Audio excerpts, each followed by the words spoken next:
బంగారం rate కొండెక్కుతోంది. Gram బంగారం కొనడమే సామాన్యుడికి సాధ్యం కాని పరిస్థితికి వచ్చింది. ఇలాంటి ఈ పరిస్థితిలో బంగారు కమోడ్ ఉన్న టాయిలెట్ లో విజయ్ వర్మ సెల్ఫీ దిగడం, ఆ టాయిలెట్ కాస్త ఓ స్టార్ హీరోదని తన పోస్ట్ లో కోట్ చేయడం ఇప్పుడు సోషల్ మీడియాలో హాట్ టాపిక్ అవుతోంది. అందరినీ అవాక్కయ్యేలా చేస్తాం.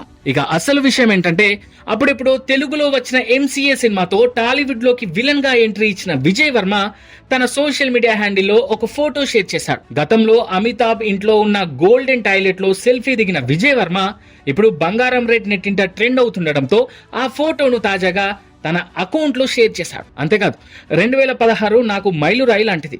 బిగ్ బి, సూజిత్ సర్కార్లతో పింక్ సినిమా చేశాను. నా దేవుడు సచిన్ ని కలిశాను.